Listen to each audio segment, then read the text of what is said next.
আমাদের তথ্য প্রযুক্তি খাতে, সরকারি বেসরকারি খাতে বিভিন্নভাবেই আমরা ক্ষতিগ্রস্ত হয়েছি। সরাসরি আর্থিকভাবে ক্ষতিগ্রস্ত হয়েছি, আমাদের বিভিন্ন অবকাঠামো ক্ষতিগ্রস্ত হয়েছে, প্রাণহানি হয়েছে এবং আমাদের অনেক সেবাও ব্যাহত হয়েছে। তো এই সকল বিষয় নিয়ে আলোচনা এবং মতবিনিময়ের জন্যই আমরা আহ্বান করেছিলাম। সেখানে আমাদের ডাক টেলিযোগাযোগ বিভাগের সম্মানিত সচিব ডক্টর মুশফিকুর রহমান উপস্থিত ছিলেন এবং আমরা বিস্তারিত আলোচনা করেছি। তো আজকে শোকাবহ আগস্টের প্রথম দিন, 1 আগস্ট, আমি সাংবাদিক বন্ধুদের কাছে আজকের বৈঠকের সারমর্ম তুলে ধরার আগে আমি গভীর শ্রদ্ধার সাথে স্মরণ করছি সর্বকালের সর্বশ্রেষ্ঠ বাঙালি, জাতির পিতা বঙ্গবন্ধু শেখ মুজিবুর রহমানকে। আমি স্মরণ করছি 52-এর ভাষা আন্দোলনের সকল শহীদ, 71-এর মহান মুক্তিযুদ্ধে 30 লক্ষ শহীদ, 2 লক্ষাধিক নির্যাতিত মা বোনদের। আমি স্মরণ করছি জাতীয় 4 নেতা সহ 75-এর 15 আগস্ট বঙ্গবন্ধুর পরিবারের সকল শহীদ সদস্যদের। আমি আরও শ্রদ্ধা নিবেদন করছি সাম্প্রতিক সময়ে কোটা আন্দোলনকে কেন্দ্র করে যারা প্রাণ হারিয়েছেন সেই সকল বিদেহী আত্মার মাগফিরাত কামনা করছি এবং তাদের শোকাহত পরিবারের সদস্যদের প্রতি সমবেদনা প্রকাশ করছি। আমরা আলোচনায় যেটা লক্ষ্য করলাম যে এখানে আমাদের মোবাইল অপারেটর, বাংলাদেশ কম্পিউটার সমিতি, e-CAB, E commerce association of Bangladesh, আমাদের সফটওয়্যার অ্যাসোসিয়েশন, আউটসোর্সিং অ্যাসোসিয়েশন এবং ইন্টারনেট সার্ভিস প্রোভাইডার, তাদের সামগ্রিকভাবে আমাদের ডাক, টেলিযোগাযোগ, আইসিটি মন্ত্রণালয় এবং আমাদের বেসরকারি খাত সব মিলিয়ে এই গত সাম্প্রতিক ঘটনার কারণে আমাদের আর্থিক ক্ষতি প্রায় 18,000 কোটি টাকা।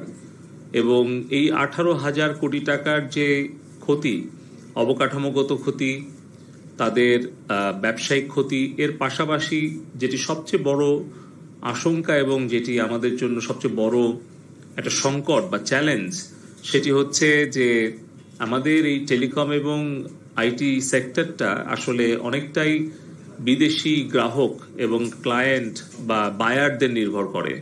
কারণ আমাদের একদিকে সফটওয়্যার এক্সপোর্ট, যেটা প্রায় 60 থেকে 70টা দেশে হয়, সেখানে তাদের কিন্তু একটা সুনাম এবং গ্রহণযোগ্যতার উপরেই তাদের কিন্তু ক্লায়েন্টদেরকে ধরে রাখতে হয়। তো এই পরিস্থিতির কারণে যখন সেবা প্রদান করাটা বিঘ্ন হয়েছে, তার ফলে কিন্তু আমাদের বেসিসের যারা সদস্য, যারা সফটওয়্যার এক্সপোর্টার, তাদের কিন্তু একটা বড় ধরনের বিশ্বাস বা আস্থার একটা ঘাটতি হয়েছে। একইভাবে আমাদের আউটসোর্সিং, কল সেন্টার থেকে শুরু করে আমাদের ফ্রিল্যান্সার যারা বৈদেশিক রপ্তানি আয় করে, তাদের সার্ভিস, সফটওয়্যার বা অন্যান্য বিভিন্ন সেবা দিয়ে সেটাও কিন্তু মারাত্মকভাবে ক্ষতিগ্রস্ত হয়েছে।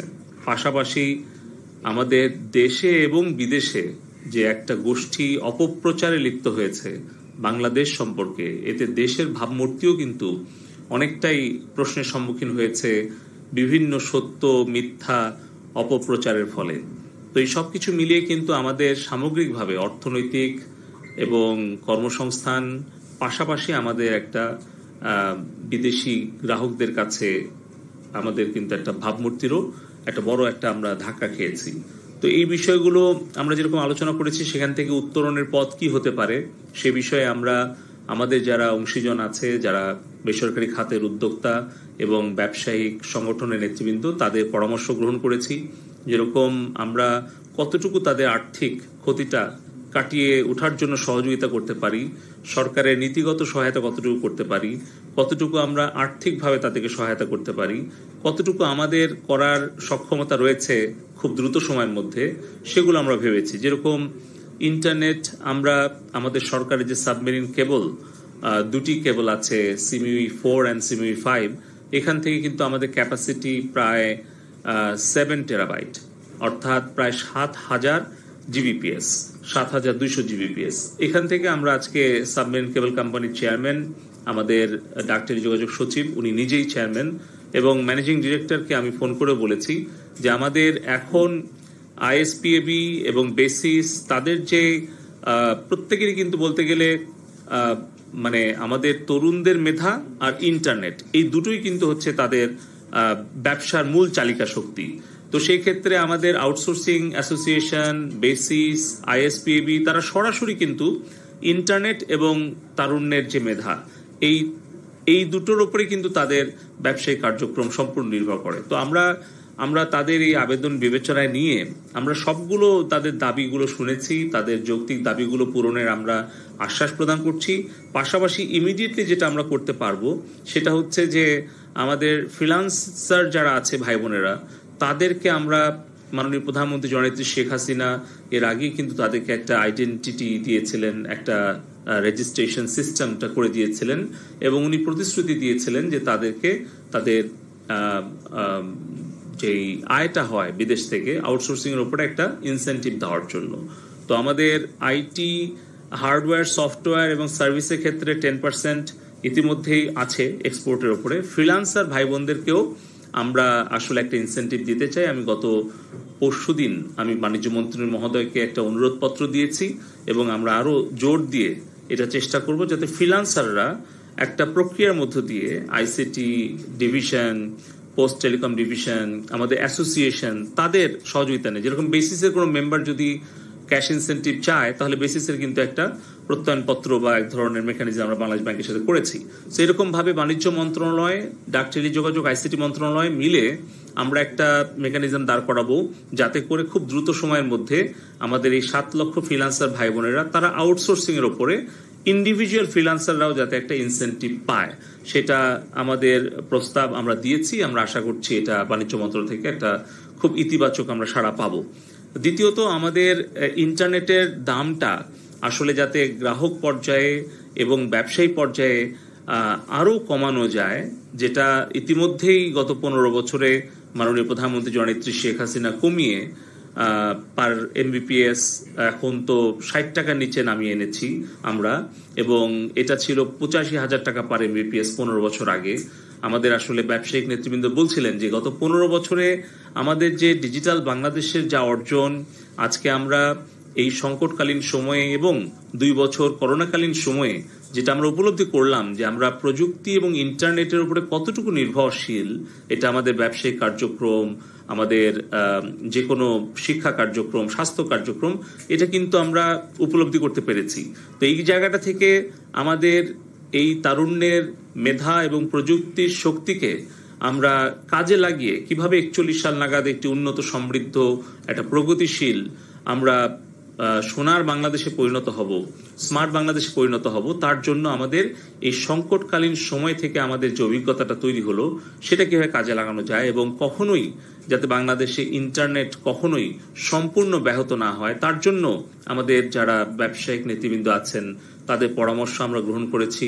কিভাবে বিজনেস কন্টিনিউটি প্ল্যান করা যায়, কিভাবে এমার্জেন্সি ইন্টারনেট নেটওয়ার্কটা আমরা প্রোটোকল একটা তৈরি করতে পারি যাতে করে আমাদের ব্যাংকিং সেক্টর কিন্তু আমরা চালু রাখতে পেরেছিলাম, কিন্তু আমাদের মোবাইল ফাইন্যান্সিয়াল ওয়ালেট কেন কাজ করতে পারলো না, কিংবা আমাদের সিভিল এভিয়েশন কাজ করলো হয়তো আমরা আরেকটা সেক্টর হয়তো আমরা কাজ করতে পারলাম না, কিংবা আমাদের আসলে রিডান্ডেন্সিটা কেমন হওয়া উচিত, কিংবা সাবমেরিন কেবল থেকে ফাইবার অপটিক্যাল কেবল আন্ডারগ্রাউন্ড আসবে, সেখানে ওভারহেড কতটুকু যাবে, বা ওভারহেড যদি যেতেই হয় তাহলে তার নিরাপত্তাটা কেমন থাকবে, এই সামগ্রিক বিষয় নিয়ে আমরা কথা বলেছি। একটা হচ্ছে বর্তমানে আমাদের যে টেলিকম এবং আইসিটি সেক্টরের যে ক্ষতি সেটা কিভাবে কাটিয়ে ওঠা যায়। তার আরেকটা বিষয় হচ্ছে যে আমাদের তরুণ প্রজন্মের আস্থা, বিশ্বাস কিভাবে আমরা আসলে বাড়াতে পারি, বৃদ্ধি করতে পারি, এবং এই যে একটা কর্মসংস্থানের যে একটা ঝুঁকি তৈরি হয়েছে সেটা কিভাবে আমরা কাটিয়ে উঠতে পারি। আমাদের আইসিটি ডিভিশনের একটা ইন্টার্নশিপ প্রোগ্রাম আছে যেখানে আমরা লক্ষাধিক তরুণ তরুণীকে আমরা ইন্টার্নশিপের আওতায় আনতে পারবো। আমাদের এনহ্যান্সিং ডিজিটাল গভর্নমেন্ট প্রোগ্রাম আছে যেখানে আমরা ইউনিভার্সিটিগুলোর মাধ্যমে আমাদের যে 150 ইউনিভার্সিটি আছে সরকারি বেসরকারি, সেখানেও হয়তো আমরা প্রযুক্তি খাতে আরো লক্ষাধিক তরুণ তরুণীকে আমরা কিছু প্রশিক্ষণ, কিছু ইন্টার্নশিপ, মেন্টরশিপ দিয়ে তাদেরকে আমরা এমপ্লয়মেন্ট জেনারেট করতে পারবো। পাশাপাশি আমাদের যে সফটওয়্যার শিল্পে আমাদের যে একটা বড় ধরনের আমরা ধাক্কা খেলাম সেটা কাটিয়ে উঠে কিভাবে আমরা দ্রুত আমাদের স্বাভাবিক অবস্থায় ফিরে আসতে পারি এবং আমাদের ভবিষ্যতে একটা ইমার্জেন্সি নেটওয়ার্ক কন্টিনিউটি প্রোটোকল কিভাবে আমরা তৈরি করতে পারি, এই সকল বিষয় নিয়ে আলোচনা হয়েছে। পাশাপাশি আমাদের বাংলাদেশ ব্যাংক থেকে একটা নির্দেশনা মাননীয় প্রধানমন্ত্রীর নির্দেশনায় দেওয়া হয়েছিল, সেটা হচ্ছে যে 4% ইন্টারেস্টে একটা তহবিল গঠন করার জন্য। তো আমার জানা মতে প্রায় 500 থেকে 1000 কোটি টাকা কিন্তু সেই তহবিলে আছে।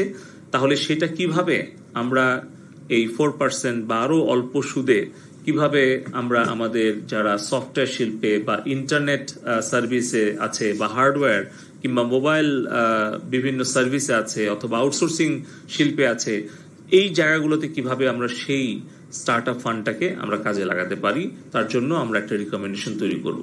তো আমি আর আমার কথা বাড়াচ্ছি না, আমি আবারও আমাদের মোবাইল নেটওয়ার্ক অপারেটর, আমাদের বাংলাদেশ কম্পিউটার সমিতি, e commerce association of Bangladesh, internet service providers association of Bangladesh, Bangladesh software and information services BASIS এবং Bangladesh outsourcing and contact centre organisation, আমি আমাদের ডাক, টেলিযোগাযোগ এবং তথ্য প্রযুক্তি মন্ত্রণালয় যারা বেসরকারি খাতের যারা ব্যবসায়ী নেতৃবৃন্দ, তাদেরকে ধন্যবাদ জানাই যে 2 সপ্তাহ একটা সংকটকালীন অবস্থায় তারা যে সহযোগিতা করেছে সরকারকে, তার জন্য আমরা ধন্যবাদ এবং কৃতজ্ঞতা জানাই। এবং এইটুকু আশ্বস্ত করতে চাই যে মাননীয় প্রধানমন্ত্রী জননেত্রী শেখ হাসিনা উনি এই সংকটকালীন অবস্থা কাটিয়ে আমাদের স্বাভাবিক অবস্থা আসার জন্য যে পদক্ষেপগুলো গ্রহণ করছেন এবং আমাদের ছাত্রছাত্রী, আমাদের সন্তান, আমাদের ছাত্রছাত্রী যারা ভবিষ্যৎ বাংলাদেশের কর্ণধার, তাদের সাথে আমাদের যে একটা ভুল বুঝাবুঝি বা দূরত্ব তৈরি হয়েছে, এটা আমরা যেভাবেই হোক তাদের কাছে আমরা দুঃখ প্রকাশ করছি। যেভাবেই হোক যেই পরিস্থিতিটা সৃষ্টি হয়েছে এটা অনাকাঙ্ক্ষিত এবং অবশ্যই আমরা আমাদের এই প্রযুক্তি শিল্প সম্পূর্ণই একেবারে তারুণ্য নির্ভর। এই IT freelancing, software, mobile network operator, internet service provider, outsourcing পুরোটাই আমাদের কিন্তু তারুণ্য নির্ভর শিল্প এবং এই তারুণ্যের শক্তি এবং ইন্টারনেট প্রযুক্তির শক্তির সমন্বয়ে আমরা 41 সাল নাগাদ সকল সংকট কাটিয়ে ইনশাল্লাহ আমরা একটি উন্নত সমৃদ্ধ বাংলাদেশ গড়ে তুলব। সেই দৃঢ় প্রত্যয় ব্যক্ত করে আবারও সবাইকে অনুরোধ করব যে আপনারা মিথ্যা কোনো অপপ্রচারে বিভ্রান্ত হবেন না। এই সময়ে এই সংকটকালীন অবস্থায় অনেকেই সুযোগ সন্ধানী দেশ বিরোধী কার্যক্রমে লিপ্ত আছে।